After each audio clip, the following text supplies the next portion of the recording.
pessoal, sejam bem-vindos a mais um episódio do podcast Movimento em Foco.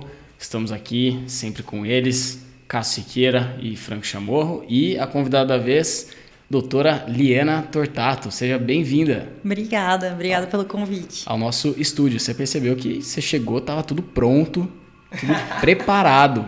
Profissional o negócio, estou assustada. Profissa.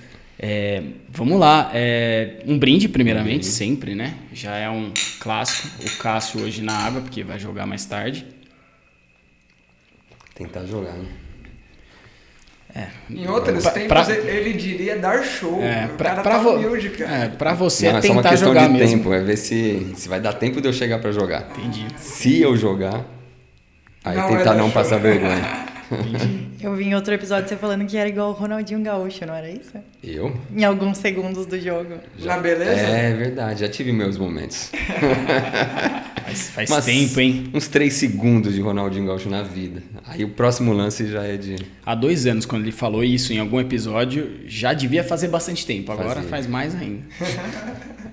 Vamos lá. Então a gente está aqui com a doutora Liana para falar sobre atividade física e saúde mental. Fazer uma breve apresentação da Liana, ela que é psiquiatra, então, pelo IPQ, né, do Hospital das Clínicas da Faculdade de Medicina da USP. Atualmente ainda é preceptora da graduação? Não, eu fui entre 2020 e 2021 e aí depois 2021 e 2022. Tá bom. Mas acabou. Mantém alguma relação com o HC, de alguma maneira ainda hoje? Eu vou lá, às vezes, dar algumas aulas. Essa Convidada. semana, especificamente, eu fui na segunda e na terça dar 2 aulas. Ah, legal. Mas é bem aleatório, assim. Mas já participou como preceptora, já foi assistente de disciplina, né? Sim. Você colocou aqui de fisiopatologia e semiologia psiquiátrica, supervisora do ambulatório de desenvolvimento dos relacionamentos das emoções. Esse aí eu vou voltar em breve, tô ensaiando. Ah, legal. E, bom, não é só com psiquiatria que a Liana mexe. Tem lá a sua visão enquanto atleta também, já que a gente vai falar sobre atividade física e saúde mental. Ela que foi líder do grupo Elas Que Vão, que é um grupo da Adidas, né? Ainda bem que eu não errei, essa parte é importante. Um grupo da Adidas de 2017 a 2019, tem resultados expressivos aí. O Cássio trouxe pra gente e falou, pô, ganhou prova, corre forte. Essa foi a propaganda dele. Ganharam Corre prova forte. esse fim de Esse semana. final de semana. Eu ganhei por causa da equipe, né? Trabalho em equipe. Faz parte, o futebol é assim também. Agora com a Nike, né, tá nessa ideia dos corredores ajudam corredores. Então, é um time e aí o que ganha é a média. Legal.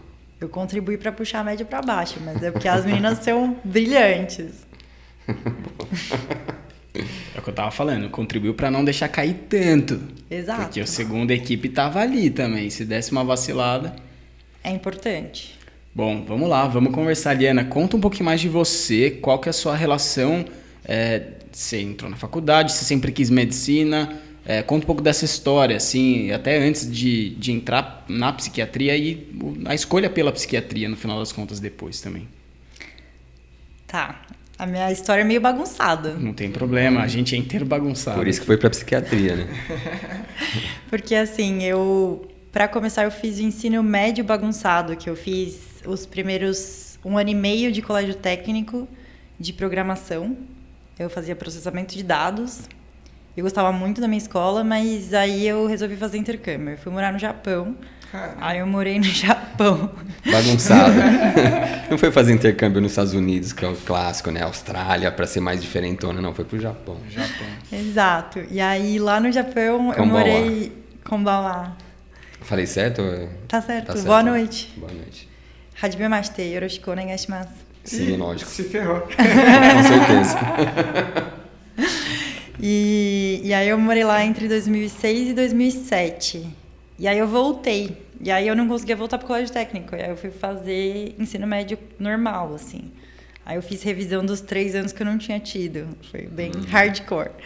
Aí eu não sabia o que eu ia fazer, aí eu prestei letras. Porque eu falei, falo japonês e tal, né? Vou estudar línguas. Faz Fala sentido. japonês no Brasil, diferenciada.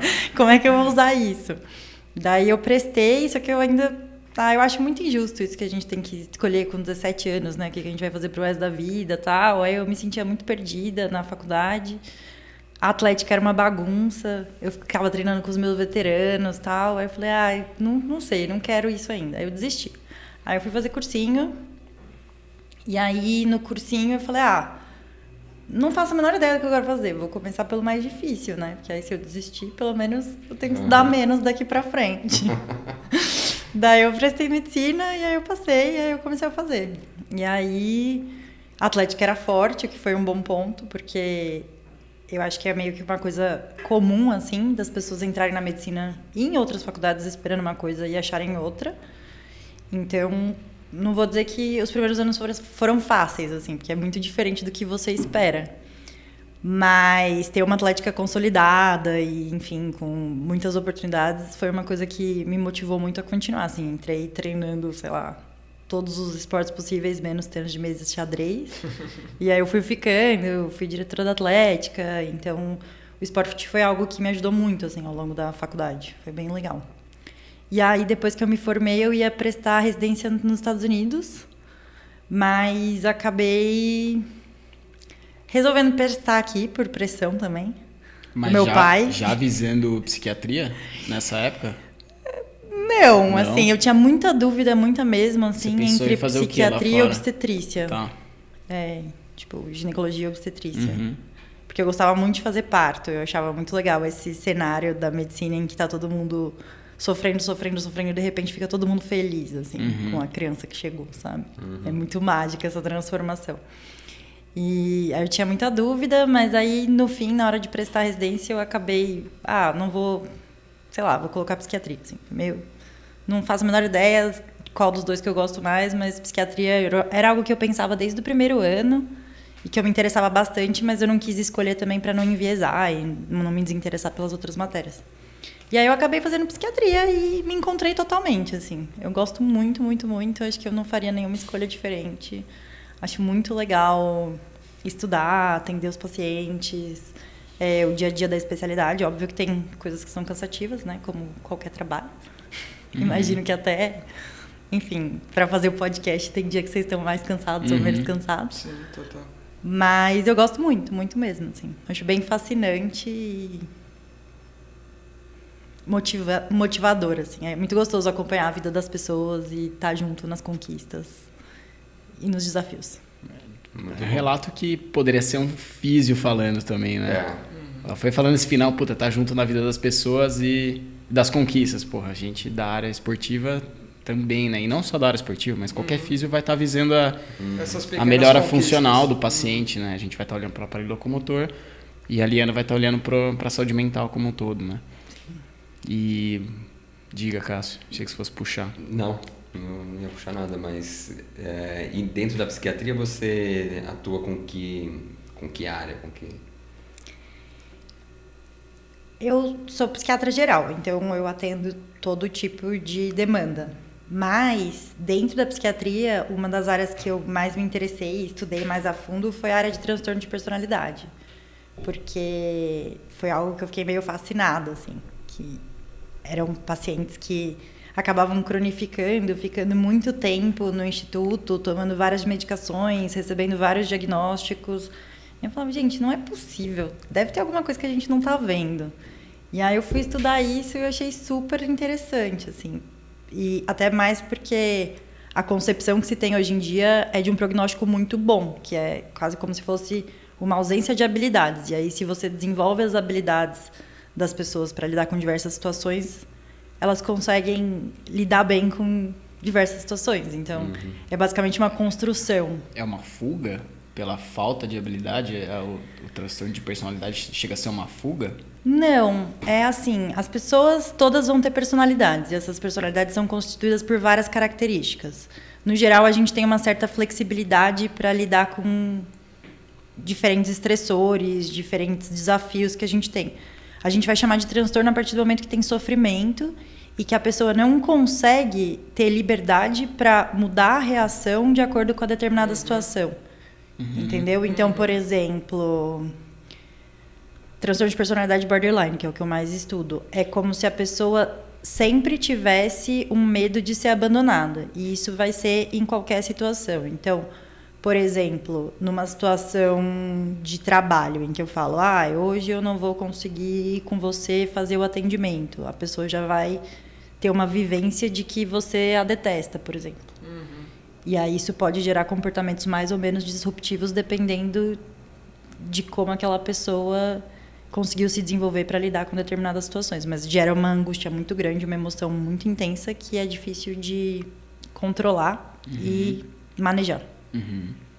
Pô, e se eu entendi, a linha de atuação aí que faz mais sentido é treinar essas novas habilidades, treinar os novos recursos para ela conseguir lidar melhor com essa situação, é isso? Exato. Por exemplo, quem sente emoção muito intensamente, que seria uma característica também muito frequente do transtorno de personalidade borderline, eu diria uma das mais centrais, assim. É tentar equilibrar a mente racional com a mente emocional, porque senão a mente emocional domina e aí a gente acaba agindo de uma forma reativa e não ativa. Então, muitas vezes você acaba tendo resultado que é o oposto do que você gostaria. E aí as atitudes não são efetivas para conseguir o que se quer, entendeu?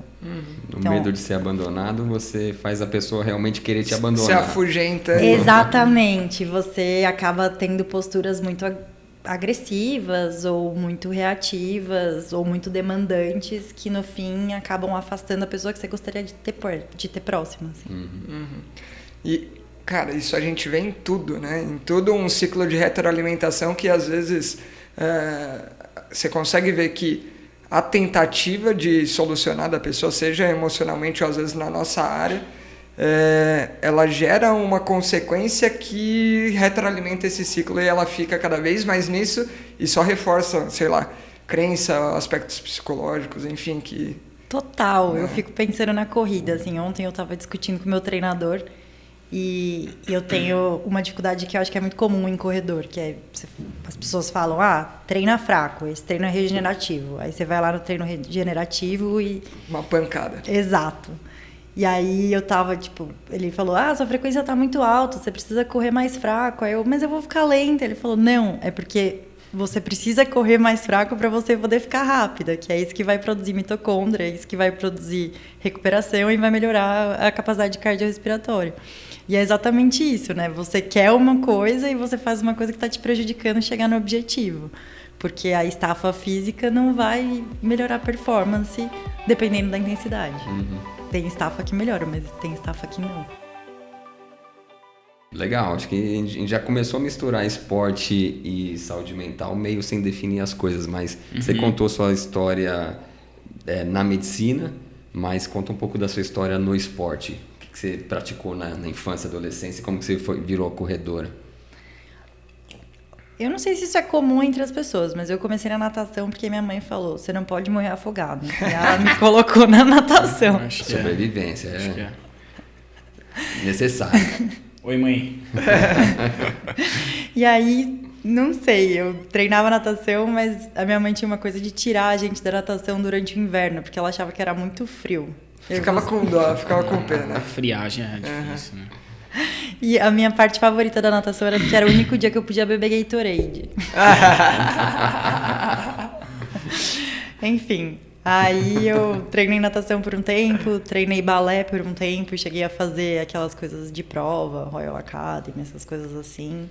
Treinei capoeira, treinei ginástica artística. Só que rodou bastante. Bem aleatório, assim, dança do ventre. E aí o que aconteceu? Quando eu entrei no ensino médio, a educação física do colégio técnico era bem forte.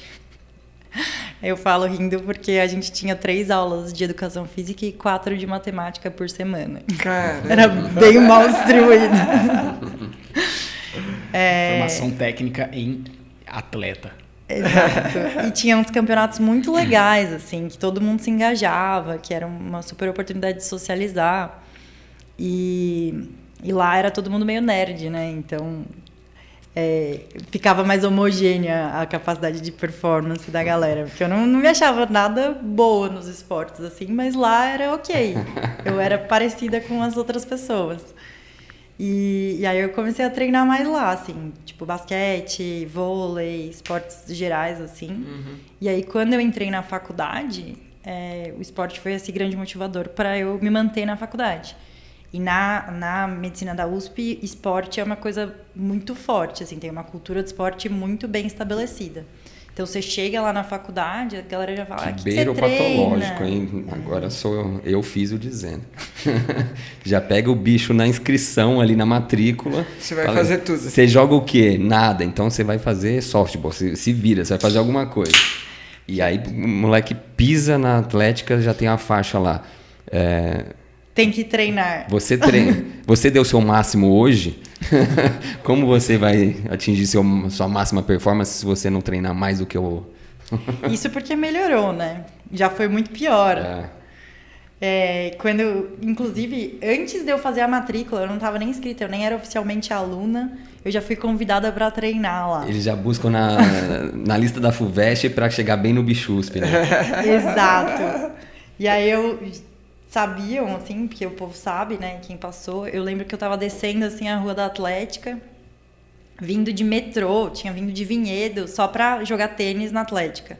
Aí tava com a minha raquetezinha descendo, de repente eu escuto uma pessoa gritando, Liana! Eu falei, velho, tô ouvindo vozes, né, não é possível. Aí era um menino lá que sabia, que era veterano e sabia que eu era aluna nova. Aí ele falou, eu te levo lá, te mostro onde que é e tal. Eu falei, tá bom, né? Aí ele foi lá, me mostrou o Atlético, eu falei, nossa, que clube legal, é aqui que eu vou treinar, massa, né? Fiquei super feliz. E aí, curiosamente, esse menino, ele era DM do atletismo, e aí quando foi o dia da matrícula, ele tava lá na porta falando, o que você treina? Aí eu falei o que eu treinava, tinha várias coisas que eu tinha interesse. Aí ele falou, mas você já treinou atletismo? Eu falei, não. Aí ele falou, você quer treinar? Eu falei, não. Ele falou, você tudo vai bem, treinar. Eu vou colocar o seu nome aqui. Aí eu falei, a sua opinião não importa. Exato. E aí eu fui pro treino e as pessoas eram muito legais, a equipe era muito engraçada, muito divertida. Acho que tem essa coisa de que quem treina junto, sofre junto, fica muito mais unido, né? E aí eu entrei pra equipe, mas inicialmente eu ia ser saltadora de altura e 400ista. Até que eu fui mudada contra a minha vontade de modalidade e eu agradeço muito o Cleverson. Cleverson, obrigada. Publicamente. Mas qual que foi a história? Ele encontrou em você alguma habilidade específica que falou, seu jogo é outro, é isso? A real é que, assim, tinha uma pessoa da equipe que era mais velha do que eu, e lá na medicina existe um pouco dessa hierarquia. Hoje em dia eu acho que tem bem menos do que já teve.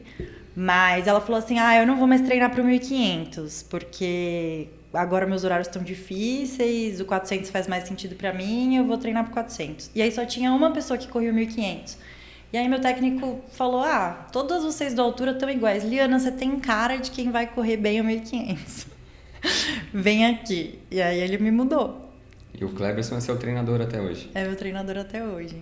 É o cara da Band Sport, sabe? Que narra as coisas de atletismo e tal. Legal. Muito bom. Muito bom. Virou atleta. E é isso. Daí eu me encontrei, assim, porque eu vi que realmente eu levava jeito pra correr o fundo. E aí eu comecei a correr pela faculdade, treinar cada vez mais, melhorar cada vez mais. Eu queria não ter sido tão teimosa, porque várias vezes eu mantive 2 esportes simultaneamente, aí eu caí naquela tríade da mulher atleta, tive 2 fraturas de estresse, aí eu progredi menos, tive que parar treino. Eu te conheci numa dessas fraturas por estresse. Exato. Na tíbia. Foi um prazer ter te conhecido, mas não foi muito bom ter fraturado. Podia ser de outra forma, né? Poderia. Acontece muito com fisioterapeuta. Né? A gente conhece as pessoas num momento não muito agradável. De vulnerabilidade, de afastamento do esporte. Sim.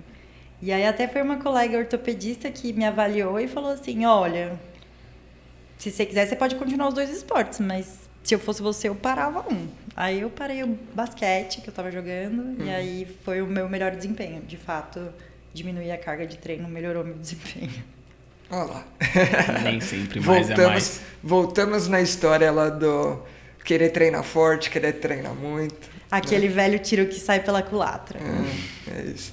A gente trabalhou com esporte universitário no começo e a gente ia muito para jogos, assim. O que tem de poliatleta, né? Então, o cara que vai fazer 1000 modalidades. E o que esse cara fica arrebentado e sofre não é brincadeira, né? E talvez na medicina seja menos isso, porque tem uma dedicação um pouco mais exclusiva para o esporte. Às vezes o cara tem um secundário, mas pega outra faculdade, o cara realmente faz 3, 5 modalidades, aí não sobra pra nada. Esse cara tá na risca. Na FISUSP... Na FISUSP nem conta. Aí não é esporte, cara. Não se treina, mas na hora da competição... Aí joga.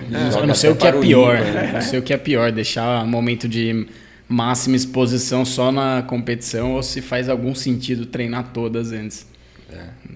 Tem que fazer um estudo sobre, para ver o que é pior. Mas vamos lá, vamos conversar sobre Bora. atividade física. Vamos definir atividade física? Eu acho que a gente podia definir saúde Saúde mental. mental. Saúde mental antes. Acho Vamos. que faz mais Começa sentido. vocês, vai. É que Quebrar o atividade- gelo. Vamos lá, saúde. Conceito de saúde envolve bem-estar físico, Segundo a OMS. segundo a OMS, físico, mental. Eles acrescentaram o espiritual. Biológico, físico, social, psicológico e espiritual. São, na verdade, teve um aí que eu repeti, mas é isso, basicamente. É o conjunto de tudo. E então a gente está falando de um dos pilares aí, saúde mental. Sim. Então vamos definir saúde mental ou vai jogar para atividade física primeiro? Aqui acho que para o nosso público a atividade física já- já é mais batido, né? Mas é qualquer atividade física que seja maior do que a basal. A basal, né? Então, É a aumentou diferença- seu metabolismo ali, aumentou a frequência cardíaca, já é considerado atividade física. O que vai diferenciar do exercício é que é uma atividade Organizado, física né? organizada com propósito para melhorar alguma capacidade. E o esporte é uma atividade competitiva, organizada por regras e que tem uma federação. Então, essa é a atividade física. Como a gente pode usar a atividade física como termo geral, assim, para A ideia pessoa de se movimentar. A ideia de colocar atividade física foi justamente isso, para pegar aquele termo guarda-chuva que abraça tudo, né? Senão você fala só de esporte, senão você fala só de um, só de outro. E... Que aí entra a dança do ventre que você já praticou, capoeira, a caminhada, andar na praia. Realmente se mexer. Se Levantamento de copo. Tá bom. Ela que disse, a doutora. E aí, saúde mental, como podemos definir? Eu vi em um episódio antigo de vocês que é difícil, assim, porque na nossa área a gente acaba trabalhando muito mais com doença do que com saúde, né? No geral. Então, é muito mais fácil definir adoecimento mental do que saúde mental. Então, eu vou fazer a definição aqui por contraposição. A gente tem muitas definições para transtorno mental, né? A gente não considera como doença porque a etiologia não é bem conhecida. Então, a gente chama de transtorno porque é isso. Tem uma síndrome ali, que é um conjunto de sintomas e sinais, né? Que pode ter... Sinal é o que a gente vê na pessoa quando a gente examina. E sintoma é a queixa que a pessoa traz pra gente. Então, tem uma síndrome ali que a gente não sabe direitinho qual que é a causa daquilo. A gente não sabe a etiologia. Então, a gente chama de transtorno porque a doença é quando tem a causa definida.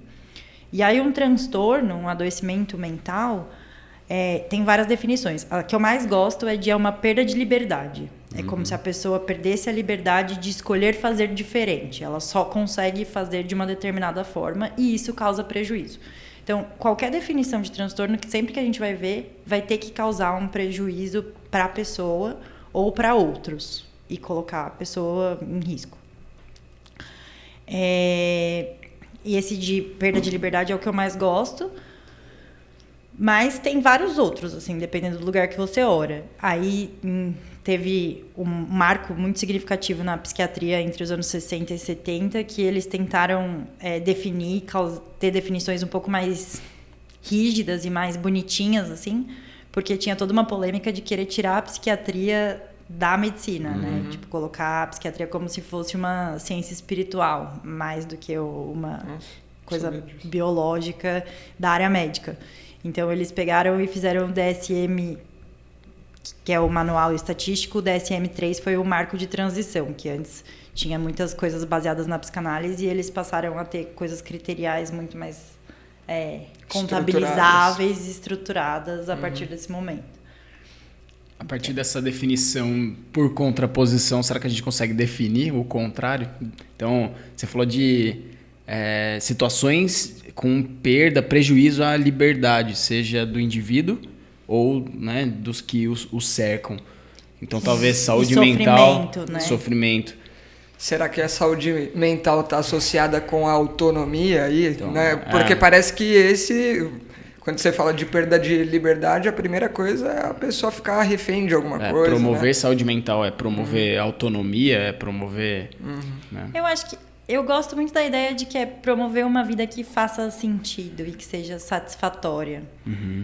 Promover escolhas que estão de acordo com os valores da pessoa. Promover a possibilidade de escolha, porque muitas vezes quem está com um adoecimento de saúde mental é uma pessoa que se sente enclausurada. Então eu gosto, por exemplo, muito do mito de Sísifo, assim, que é muito representativo de transtornos obsessivos compulsivos, que é uma pessoa que é um cara que ele foi amaldiçoado pelos deuses por causa de algo que ele fez, e ele tá fadado a levar uma pedra pro alto do morro. Só que o alto do morro, ele não tem um lugar em que a pedra consiga ficar. Ela é um cume agudo, assim. Então, toda vez que ele leva, a pedra cai. Ela leva, a pedra cai. E aí ele tá ali preso naquele ciclo vicioso sem conseguir sair. Isso é uma metáfora da obsessividade que a gente usa muito, assim. Cabeça de tiozão já... Pensou alguma coisa. A piada vem e eu tenho que tentar frear. Aí isso gera sofrimento, eu acho que é um transtorno. Quebrei o ritmo do podcast só porque a piada de tiozão vem e pronto. Mas... Não seja refém dela. E como contraposição, se a gente está definindo saúde mental como contraposição, dentro do transtorno existe o sofrimento. Então, também enxergo a saúde mental como um bem-estar. Uma situação em que você está em paz consigo mesmo, em paz com o ambiente, em paz com a sociedade. Sim. Mas rapidinho, só pegar um ponto, porque o sofrimento não precisa ser da pessoa, né? Porque imagino que tenham transtornos em que a pessoa tá aparentemente super bem, tipo, ela se julga, assim, tipo, a autopercepção é de que não tem nenhum problema, tá tudo certo, mas família, sociedade, pessoas próximas sofrem. É que aí você tá falando de crítica, porque a crítica é a pessoa ter consciência de que ela tá passando por algo que não é dentro do habitual dela. Ela não ter crítica não significa que não exista sofrimento. É difícil da gente julgar se tem sofrimento ou se não tem sofrimento. Então, por exemplo, uma pessoa O sofrimento não é autodefinido, então? Não necessariamente. Por exemplo, uma pessoa que está em mania. A mania ela é caracterizada por um humor eufórico ou disfórico. Geralmente, no humor eufórico é uma coisa muito contagiante, que a pessoa fica aparentemente muito feliz. Mas é muito frequente que a pessoa tenha atitudes impulsivas durante aquele período que depois que ela melhora, ela se arrepende e sofre com aquilo. Então, daí ela percebe que aquilo foi uma fase de sofrimento, ainda que naquele momento ela tava tudo não bem. estivesse sentindo como se aquilo fosse sofrimento. Tá. Não, era essa a dúvida antes. Eu até interrompi, desculpa. Não, acho que é isso. Então, o meu modo de enxergar em saúde mental, totalmente leigo, me traz essa ideia de bem-estar. Então isso envolve autonomia, mas envolve, para mim, uma sensação de paz. Isso justamente porque o que você falou, que é tomar atitudes que são condizentes com seus valores. Então, acho que isso faz sentido. E aí, sei lá, dentro da minha vivência, o esporte tem tudo a ver com isso. Para eu estar em paz, eu preciso estar mexendo o meu corpo. Sim. Cada vez mais, né? Eu acho que o esporte tem sido consolidado como uma forma de manutenção da saúde mental e até como tratamento. Ele tem sido cada vez mais pesquisado como uma forma de tratamento, de contribuir para outros tratamentos que seriam, sei lá, a primeira indicação, né? Tratamento padrão ouro, mas de ser como coadjuvante ali para manutenção da saúde. Então, por exemplo, para ansiedade.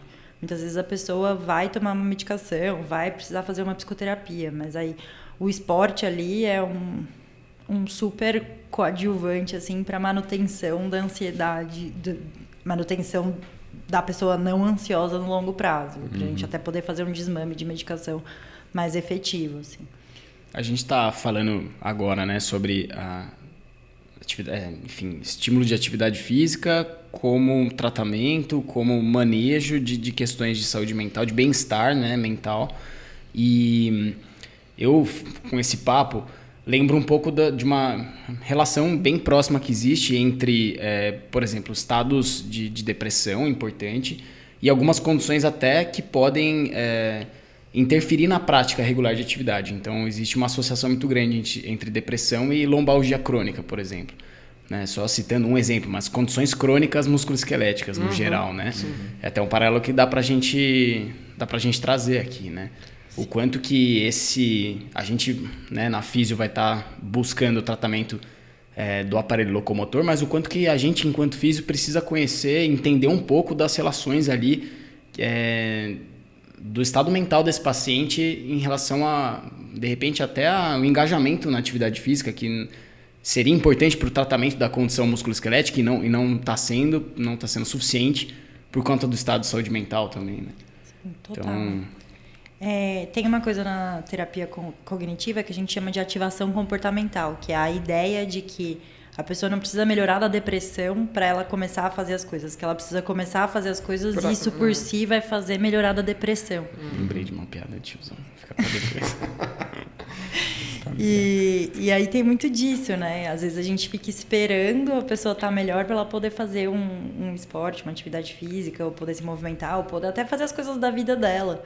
Mas é super importante que exista esse movimento no sentido de continuar com a vida para que haja uma melhora.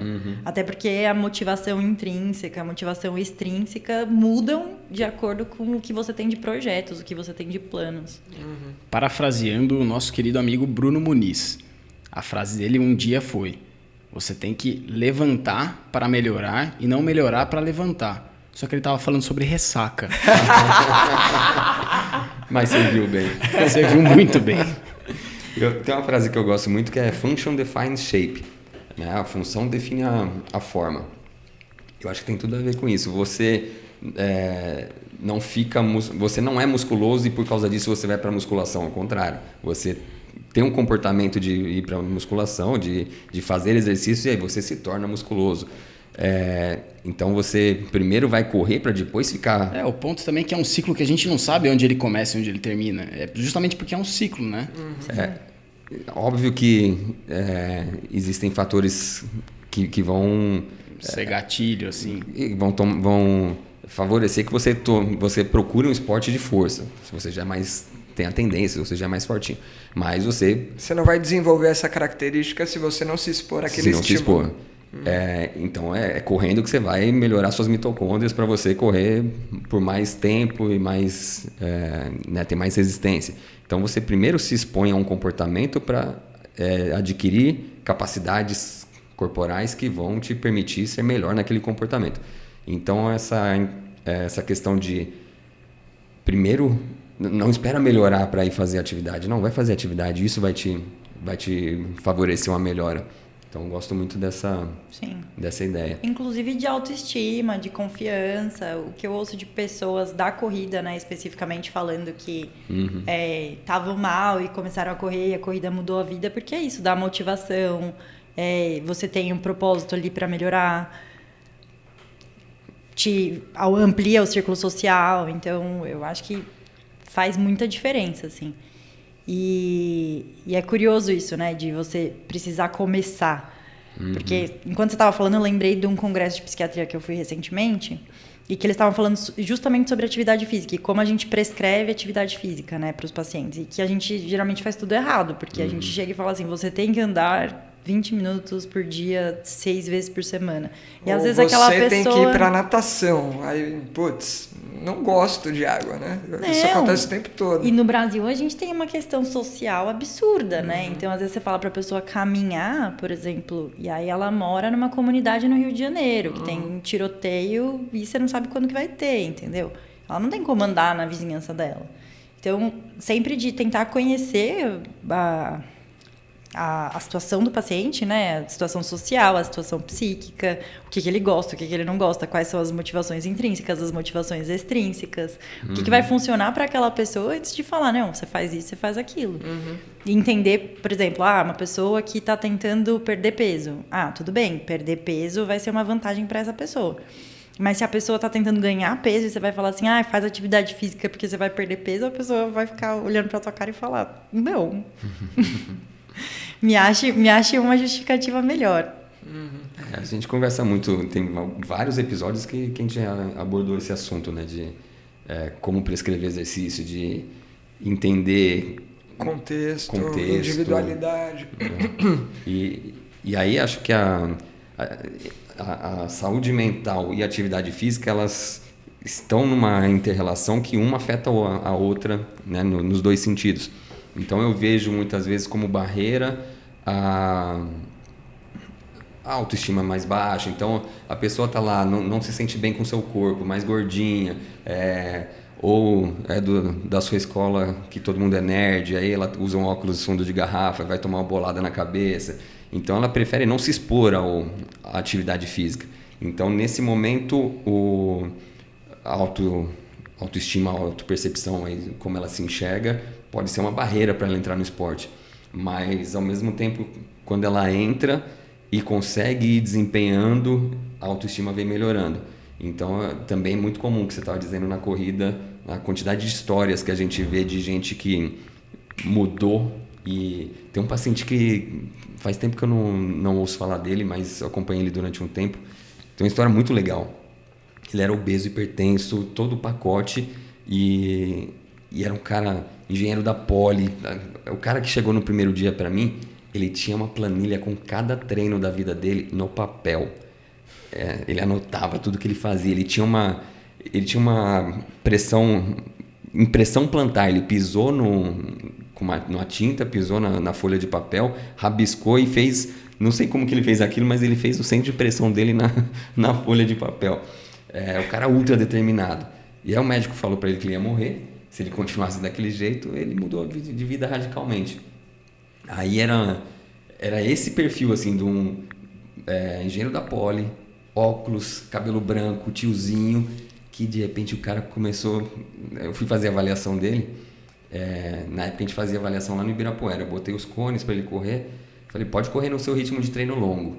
E o bicho voou. Eu falei, ritmo de treino longo, tá? Você tá muito forte. Não, esse é meu ritmo de treino longo. Eu falei, quando você faz o treino longo para quanto? Para 3,50, 4. Falei, caralho. Tipo, não tinha... pelo visual eu desmereci totalmente o cara. Depois o cara, ele entregou muito resultado. E tirava um mês de férias para surfar no Havaí. Depois ele tirava outro mês de férias ele fazia maratona todo ano fazia maratona de Paris. E depois ia viajar um mês pela Europa com a mulher dele. Aí ele fez a maratona de Berlim de patins. Um dia antes da prova era de patins, aí no dia da prova fez correndo. Nossa, meu Deus, cara. Eu vi um vídeo dessa maratona de patins, é uma loucura, velho. Tipo, que é animal. Porque a chegada é muita gente, tipo, disputando o primeiro lugar. É um negócio absurdo, tem um sprint de sei lá quantos quilômetros no final de patins. É oficial isso. Não, é oficial, sempre no pré. E é o mesmo trajeto, exatamente o mesmo. É meio que um aquecimento, sabe? Então já vai mobilizando o público para ver. É super tradicional. Nessa situação, tênis de placa acho que não vai funcionar. Mas, enfim, qual que era... Por que você trouxe essa história? Só pra gente contextualizar. Só pra falar, ia fechar isso. Porque existe uma barreira de entrada, às vezes, por conta de questões emocionais, de autoestima e tal. Mas, ao mesmo tempo, o começar... tem um efeito sobre isso, e daqui a pouco você muda de vida, muda a percepção sobre si mesmo, cria uma relação com o esporte, e aí o esporte passa a ser um promotor de saúde. Só que aí lá na frente pode começar a entrar um outro problema de novo, quando é elite, em excesso. Né? E às vezes nem elite, mas é o cara que já começa a treinar demais e que fica dependente, sei lá, cai numa vigorexia, alguma coisa assim, de querer demais o esporte, não conseguir ficar sem. Então essa questão da saúde emocional e atividade física, elas estão sempre ali lado a lado, né? Sim. Eu fiquei lembrando da história do Alisson, do Barreira, né? Que ele tinha muito essa... Eu vi uma matéria falando que ele tinha uma questão muito significativa com a aparência dele, né? Porque ele tem as queimaduras, etc. E que ele pensou em não competir no atletismo exatamente por vergonha de exposição. E imagina a perda que teria sido para o esporte brasileiro se ele realmente tivesse sucumbido, né? A essa pressão estética que existe. É inegável. Então, a gente vê muita gente que, por exemplo, porque tem sobrepeso não consegue ir na academia, ou porque tem medo de exposição não consegue fazer esporte, não consegue socializar. E a evitação gera evitação, né? Porque a gente evita coisas que são aversivas, mas, ao mesmo tempo, a gente evita coisas que seriam desejáveis. E aí não tem nenhum reforço positivo construído ali. Então, uma das estratégias da DBT, né, que é uma das terapias para transtorno de personalidade, prescreve acumular emoções positivas. Então, acumular experiências positivas seria aí um remédio bom, assim, para você poder se expor a mais experiências positivas, que é como se fosse uma coisa que... Para destravar, né? Agora eu encaro. Legal. Exato. E o que você, Liana, percebe na sua prática, assim, com o público que você atua? Você costuma sugerir atividade física? Como que isso é feito? Isso é feito em conjunto com outros profissionais? Como que é um pouco da sua prática? Se você identifica a necessidade e identifica que a atividade pode beneficiar essa pessoa no sentido de saúde mental mesmo. Se você pensa nos transtornos mentais mais prevalentes, assim, é a ansiedade e depressão, né? Da população geral. E, sim, existe um benefício inegável da atividade física. Essa semana mesmo, uma paciente me mandou mensagem e falou assim: atividade física é tudo, eu estou muito melhor. Eu acho que eu já nem preciso mais dessa medicação. Agora eu consegui encaixar na rotina e tá... Perfeito. Sucesso demais, assim. É muito frequente esse relato das pessoas falarem: nossa, agora a minha energia melhorou, porque eu consegui colocar exercício físico, estou encaixando treino na rotina, tá maravilhoso e tal. E as pessoas se sentirem muito melhor. Então, eu sempre vou avaliando caso a caso, porque é isso, né? Não vou chegar para uma pessoa que tem aversão a isso e falar: você precisa fazer atividade física, senão a gente não vai mais conversar. Não, porque eu perco a oportunidade de ajudar alguém. Então, tem uma questão de timing, tem uma questão vai comendo de quem é esse indivíduo. pelas beiradas primeiro, para depois ir pro... e vendo o que é possível ali. Que é possível dentro do contexto dela e tal. Exato. Contexto financeiro, contexto físico, contexto de motivação. Então, porque se eu entrar numa batalha que é uma batalha que não faz sentido para aquela pessoa, também não adianta, né? Porque é isso, tem gente que sofre, né, de fazer exercício, de fazer atividade física. E aí, para essa pessoa, talvez seja uma experiência tão aversiva que não vale a pena. Cara, você falou de uma coisa que é o nível de energia melhorando com a atividade física, né? E a gente sempre pensa isso de modo mais crônico, assim, começa a praticar que o nível de energia vai melhorando e tudo mais. Mas é uma autopercepção que eu tenho, assim, e eu costumo até falar para as pessoas, tipo, sei lá, um dia trabalhei lá na HC 4 horas de manhã, atendendo pra caramba, sobrou um horário para treinar, aí vários momentos você tá esgotado e você fala: cara, não vou treinar e tal. Mas justamente esse contraponto que você falou, o não fazer, né? Tipo, em vários momentos, se eu não fizesse, eu ia continuar tão esgotado, mas só de dar uma quebra. Botar a cabeça em outra atividade totalmente diferente, se mexer, distrair. Eu volto como se estivesse num nível de energia já um pouquinho maior e fica mais fácil aquele final do dia. Então, é até uma coisa que eu costumo falar pro pessoal: tá sentindo isso? É justamente por isso que você tem que ir. Você vai voltar melhor do que você foi. Tá? E não precisa forçar. Faz o quanto você consegue naquele dia. Né? Entende o corpo, entende a alimentação, vai caminhar, não importa, mas vai fazer alguma coisa que vai fazer diferença. E fisiológico só, não é só o distrair, né? É o circular mais sangue, o coração bater mais, aumentar o nível de alerta, botar mover glicogênio. Então, realmente, depois disso, você tá... É que não é tão óbvio, né? Não é tão óbvio. Tá a pessoa cansado, fala: tô cansado. Quero descansar, vou consumir mais energia, então vou ficar pior. Na cabeça é essa a lógica que vem. Na verdade, apesar de existir esse ponto da lógica, você tem vários outros benefícios colaterais aí que compensam. A lógica que faz sentido descansar é se você já estiver cansado de uma De atividade física. Aí vai descansar mesmo, viu, Liana? Sim. É muito engraçado, porque a gente na faculdade falava muito isso. Eu nunca saí de um treino pior do que cheguei. A gente sempre saía melhor. E era isso, né? Tinha uma exaustão muito grande, porque você ficava, às vezes, o dia inteiro estudando, o dia inteiro em aula, o dia inteiro sentado. Ficava muito cansado, falava, nossa, tem treino Hoje eu ainda, não vou. E ninguém nunca se arrependia de ter ido, sabe? Deixa eu colocar numa saia justa. Existe alguma análise, mesmo que seja ali no olhômetro, sobre o desempenho profissional depois de quem foi da Atlética? Turma do fundão costuma... E eu sei que isso existe estudo. Turma do fundão vai bem na vida. Eu tenho várias histórias. Nada muito científico, só anedotas, assim. Mas é isso que vale aqui com a cerveja na mão. Mas eu gosto muito de um cara que era... Eu acho que ele era do campo. E ele virou um cirurgião, assim, conquistou um monte de coisa, ia super bem. E ele foi fazer intercâmbio em Boston, numa mesma época que eu tava lá. E aí eu lembro que ele era muito várzea, assim, na postura, né? E aí uma das pessoas que estavam no intercâmbio perguntou, como é que você conseguiu passar nessa residência super concorrida, tal, você não faz nada. Aí ele virou e falou assim, olha, vou te contar uma coisa, nem tudo está nos livros. E era um cara assim, que foi diretor, que jogava super bem, que investia muito nessa parte do esporte e tal, e que era inteligentíssimo. A gente tá cheio de viés aqui, mas a gente, com todo mundo que a gente conversou, dos médicos todos eram da Atlética. No nosso meio de convivência, as pessoas de sucesso todas eram da Atlética. Eu conheço muitas pessoas de sucesso da Atlética. Conheço pessoas de sucesso fora da Atlética? Conheço. Mas elas fazem esporte hoje em dia. Mentira. Não, mas eu influencio um pouco. Genial. Gente, faz muita diferença, né? E até na época da pandemia a gente estava estudando um pouco dessa coisa de motivação intrínseca, motivação extrínseca, assim.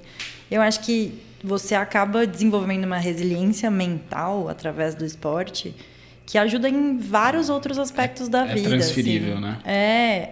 O espírito de equipe, o trabalhar junto, o construir passar bloquinho por bloquinho, adversidade, tijolinho por tijolinho. Ter flexibilidade. Não, na hora que você falou, na hora que você definiu lá como a questão da liberdade, eu nunca tinha ouvido isso. Então, pra mim, já foi um negócio que foi um puta estalo. E o esporte vai te entregando milhares de recursos, né? Então, ele te entrega realmente ferramentas do como lidar com toda essa diversidade e dificuldade da vida, não só no esporte, mas na vida.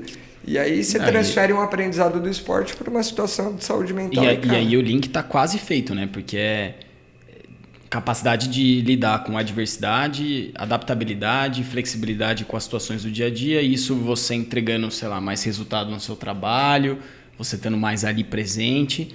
Isso vai reverter em bem-estar, né? Tipo, seja financeiramente, que seja num trabalho que a produtividade vai gerar isso, ou, enfim, senso de equipe ali, né? Acho que tem tudo a ver, no final das contas. E teve um episódio nosso com o Wagner que foi as lições do esporte para a vida, né? A gente falou muito disso. Até aprender a sofrer, aprender que o resultado vem com esforço também, com um pouco de sofrimento até. E que às vezes você vai se esforçar e o resultado não vai vir. Aprender a frustrar. Eu acho que isso foi o que mais me ajudou assim, a aprender com o tempo, sabe? Aprender que tudo bem, que um treino feito é um treino feito. E que às vezes eu vou sentir dor, Cássio vê eu sentindo dor lá na Atlética, eu sofrendo e falando, nossa, o tempo não foi o que eu queria. E que tá tudo bem. E que da próxima vai ser. Ou não. E que não necessariamente você vai melhorar, mas não conta só o resultado, conta o que você passou ali, principalmente, né? Isso vira matéria-prima cerebral para aguentar as coisas depois também. Um pouquinho de casca. Casca, a famosa casca. Lembrando de milhões de estratégias de resiliência para aguentar os tiros até o fim. Falta um para faltar um.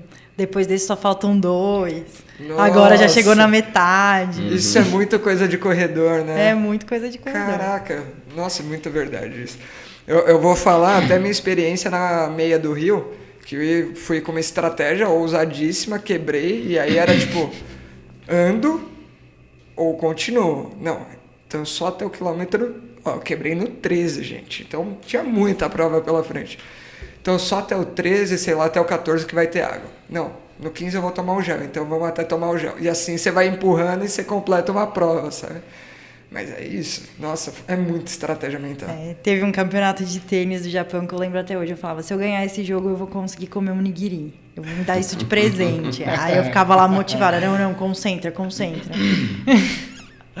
E era um nigiri muito bom que a minha mãe adotiva de lá, né? Minha host mother fazia. Aí eu falava, não, vai valer a pena. Preciso ganhar esse jogo. Isso é coisa que você orienta para paciente, essa autonegociação, assim, de se recompensar? Pode ser uma estratégia, dependendo da pessoa, mas isso tudo depende de o que é motivador para aquela pessoa específica, né? Sim. Difícil identificar isso ou é simples, depende de muitos encontros com essa pessoa para... Eu acho que depende da pessoa e depende do quanto você já fez isso, né? Acho que vai ficando mais natural com o tempo. Você vai adquirindo experiência e aquilo vai aparecendo de uma forma mais tranquila. Vai fazendo as perguntas mais direcionadas já também para obter essa resposta, né? Com o tempo. E a partir do momento que a pessoa vai conversando com você, vai explicando como que ela vê o mundo, o que faz sentido para ela, o que não faz. Você começa a tentar entender e pensar em estratégias mais específicas para aquele determinado tipo de funcionamento. Uhum. Você comentou que tem algumas situações na área da saúde mental que, sei lá, acho que são várias, né? Mas, sei lá, o exercício ele é aversivo, assim, a pessoa vai ter sensação de desprazer num primeiro momento. Nessas situações, como é feito? Como você faz para ir comendo pelas beiradas e, putz, de repente chegar a introduzir com essa pessoa a atividade? Enfim, não sei. É um dilema, assim, consigo pensar de pelo menos 2 casos, assim, que eu atendi no meu consultório, em que era uma coisa quase, assim, de enxugar gelo, sabe? De todo dia, mas você já pensou em fazer atividade física? Mas o que é ruim? Era uma conversa do zero sempre. A gente faz muito com dependência química, uma coisa que chama entrevista motivacional, que é entender em que lugar que aquela pessoa está em relação àquele determinado comportamento. No caso da dependência química, é de parar um determinado comportamento que está sendo nocivo. Mas no caso da atividade física, dá para você pensar por que você não quer fazer? Quais são os seus motivos? Porque eu sinto dor. Mas o que a gente pode fazer para melhorar essa dor? Porque eu não gosto. Porque eu não tenho tempo. Tudo bem, me fala qual que é a sua rotina. Será que não tem tempo mesmo? E aí você vai trabalhando isso, assim. Quais são os prós e contras e quais são os possíveis ganhos que a pessoa pode ter com aquilo dentro do que é um valor dela. Então, tentar isso, entender o contexto daquele sujeito e os argumentos que façam sentido para ele, não que façam sentido para você. Porque eu vou falar assim, é mó legal melhorar a performance. Para uma pessoa que não é competitiva, não faz o menor sentido. Né? E aí, deixa eu perguntar uma coisa que provavelmente você não conhece a resposta, mas a gente pode refletir sobre, mas... você já viu alguma coisa sobre esportes ou atividades diferentes gerando resultados diferentes emocionalmente, assim? Então, deixa eu exemplificar. A corrida durante um sofrimento tremendo, o Drauzio Varela fala isso, que correr não é gostoso, mas o pós é muito agradável. O pós-corrida é algo muito agradável, uma das melhores sensações que existem. Mas o treino de força, o treino de musculação, na minha experiência, ele traz autoestima. A hora que você sai com um tônus muscular mais alto, você ainda não está mais forte. Pelo contrário, pós-treino você está mais fraco, porque você está fadigado. Mas vem junto uma sensação de autoestima, assim, de que, eu sou foda, eu sou capaz. E os esportes que eu gosto, eles não têm cara de esforço, assim. Eu jogo futevôlei, é muita demanda física correr naquela areia e saltar pra caramba. Mas enquanto eu tô fazendo, eu nem percebo que eu tô me esforçando. É prazer puro ali, é diversão com os amigos. Então, o futebol traz uma camaradagem que não existe, eu nunca conheci em outra atividade na minha vida. Ouvi de alguém no futebol que você trabalha com uma pessoa há 10 anos e você é colega de trabalho. Você joga futebol com um cara 3 vezes, você é brother do cara. Então... em 3 exemplos assim, eu vejo um esporte que traz um bem-estar, uma sensação muito gostosa ao final, uma outra atividade física que traz uma sensação de autoestima, um outro que traz uma questão social de camaradagem, de diversão. Conhece algo nesse sentido assim de para uma pessoa deprimida talvez seja mais legal tal atividade ou... Eu nunca vi nenhum trabalho nesse sentido, mas assim, tudo que você falou são Bate. coisas que sentido. fazem sentido na experiência, né? Própria e até de ver, assim, os amigos, as pessoas que eram de determinados times, o tipo de elo que se faz, o tipo de elo que se constrói, o quanto que essas relações duram ou não. Então, eu acho que faz muito sentido, assim. Eu acho que os esportes diferentes mobilizam as pessoas de jeitos diferentes. Pô, esse ponto foi bem legal. Bem interessante, porque se você Você entende já- o que motiva a E pessoa... será que isso é uma questão da atividade física, então a musculação gera esse tipo de resposta ou é uma interação atividade e pessoa? Então, para mim gera isso, mas para outra pessoa gera... acho que talvez seja mais isso. Eu fico pensando, assim, talvez exista uma tendência, nossa, a gente tá viajando, né? Então, Isso aqui é bom. talvez exista uma tendência, mas acho que tem um comportamento meio individual. Vou dar um outro exemplo, minha relação com luta. Cara, depois que eu comecei a fazer luta, cara, eu fiquei muito mais tranquilo. Isso é comum. E isso é comum, né? Não. Isso se chama sublimação. É um é? mecanismo de defesa adaptativo, porque você pega a sua agressividade e direciona ela para um lugar legal. E joga para uma autoestima também, que é assim... Cara, Agora eu tenho domínio. Eu sei me defender, então eu sensação não preciso isso. atacar. A sensação é essa, de tipo, cara, não vale a pena, não faz sentido, não precisa, mas se precisar, estamos aqui. E o mas eu pessoal acho que é da- uma relação pessoal mesmo com Acho o que esporte. tem um pouco disso. Mas o Mas pessoal Mas da tem luta- tendência, até acho que tem tendência O mesmo. pessoal da luta é claro nisso. Os caras do jiu-jitsu, quando tinha no Rio de Janeiro aquela questão das gangues de jiu-jitsu, de atacar a pessoa na rua e tal, eles falavam, não brigue, lute. Trazer essa agressividade para dentro do ringue e tal. Mas é meio comum, assim, quem arruma briga é o faixa branca. O faixa preta, ele não arruma briga, é o cara da paz ali, é o cara...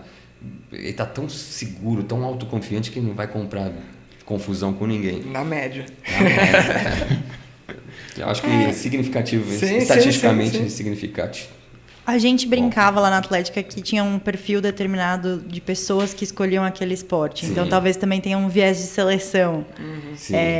E assim, no atletismo era muito comum ter uma confraternização, um respeito, até porque se sabia que as pessoas estavam treinando, que elas estavam sentindo dor, que era difícil, etc, etc.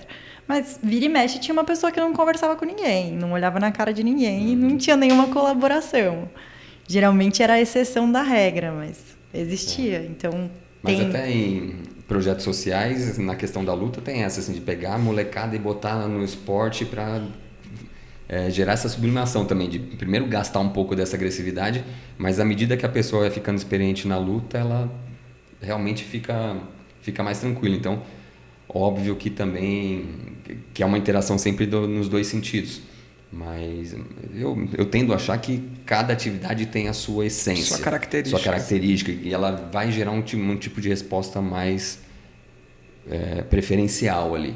Mas eu acho que tem a interação com o indivíduo sempre. Porque nem sempre a resposta que é a preferencial, a tendência que a gente está achando que existe aqui é aquela que o paciente, sei lá, tem vontade de fazer mesmo, né? Então é isso, tem que ser considerado, né? Mas e vocês percebem isso? Tem acho de que esportes sim. variados gerando Eu acho que respostas? sim. E acho que também tem a coisa de o esporte dar uma organização, né? Porque você organiza uma rotina de treino, você se organiza em termos de alimentação, em De termos de horário. sono, em termos de horário.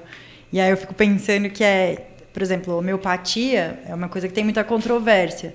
Mas, no geral, as pessoas que fazem homeopatia são pessoas que têm mais regras, né? Que têm uma rotina mais estruturada, etc. E isso, por si só, já é algo protetor. Então, o esporte, ele organiza e muitas vezes dá sentido. Eu lembro de quando eu fui voluntária na Paralimpíada, assim, é impressionante o quanto que aquelas pessoas têm um drive para a vida gigantesco e o quanto que o esporte permeia isso, né? Então, acho que o esporte, ele tanto estrutura, quanto da motivação, quanto da energia, quanto da sociabilidade. É uma coisa bem positiva em termos de promoção e tratamento de Saúde, pessoas com... saúde mental agora, mais especificamente o que a gente está falando, né? Ele é um Exato. potencializador disso mesmo. Sim.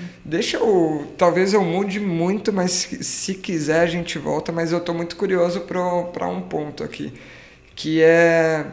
Tá, a gente trabalha mais com a parte física, apesar de ter algum entendimento, né? De entender que o paciente não é só físico, né? Mas eu estou pensando assim... Qual que é o momento que a gente deveria começar a falar, putz, além da gente aqui atendendo essa pessoa, seria muito legal ter um psiquiatra junto comigo. Qual que é o momento que seria legal essa indicação, sabe? Acho que, sei lá, tá me dando muito essa curiosidade, assim, de um norte mesmo. Tem várias situações... discute isso direto, né, Cássio?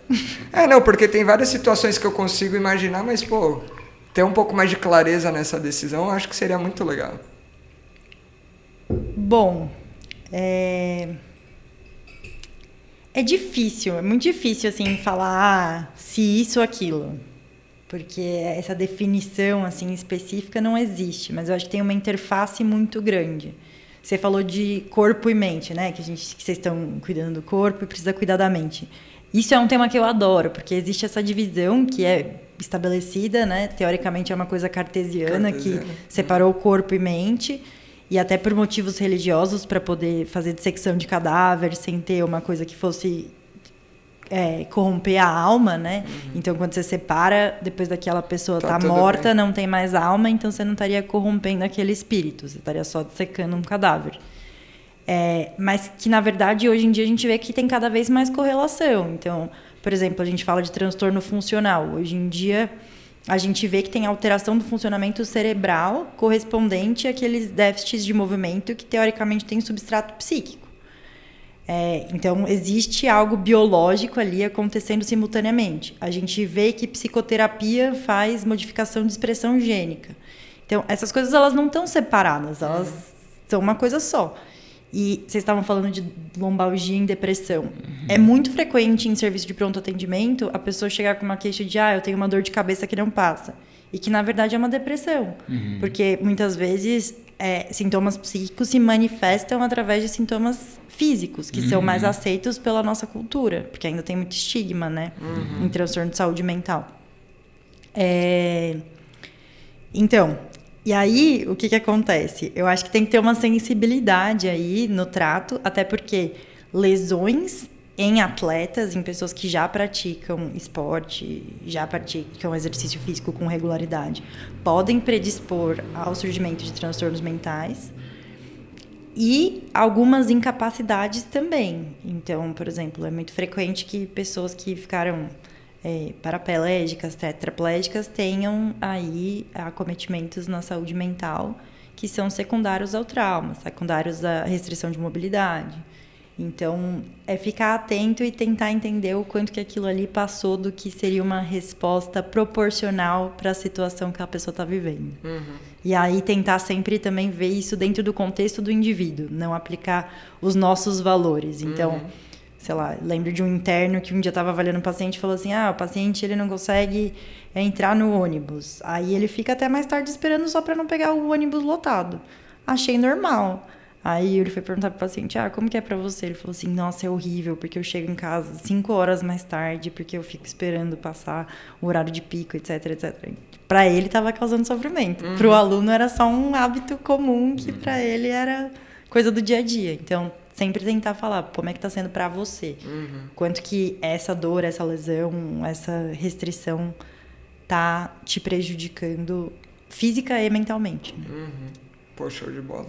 Respondido. Bem respondido. Muito Fez bem uma respondido. interface legal e realmente pontos a se atentar, principalmente para o nosso público, né? Sim, porque o que eu queria é isso, né? Princípios a se pensar e não necessariamente, paciente tal, A, B, C. Sim. Indica, não. É um raciocínio geral que, beleza, dentro desse raciocínio você consegue elencar diversas possibilidades. Porque afeta até a autoestima, né? Pô, última coisa, cara. Trabalho lá no HC e eu tenho um ambulatório que é de saúde do trabalhador, né? Fisioterapia na saúde do trabalhador. E eu falo sempre do público preferencial que a gente pega, que é o público, putz, que vem com 10 CID diferentes, então tem depressão, obesidade, né? Tudo isso. Mas tem, às vezes, o cara que é o outlier desse ambulatório. E que é o cara que já treina, que faz uma série de coisas, e que o cara, quando se vê limitado de treinar, então eu tô com um paciente atualmente que tem 60 anos, parece 40, e não tá conseguindo fazer supino, que ele tem uma garagem adaptada com toda uma academia, cara, ele falou, não, eu tô me sentindo muito triste, E aí você vê que o relato dele, claro, nesse caso ficou um pouquinho mais fácil de detectar, uma limitação física de uma prática que ele gosta, traz prazer, trazendo um prejuízo emocional percebido e direcionado. Ele falou, não, cara, tá muito triste, minha vida não sei o quê, e o cara não tinha esse perfil, pelo que parece.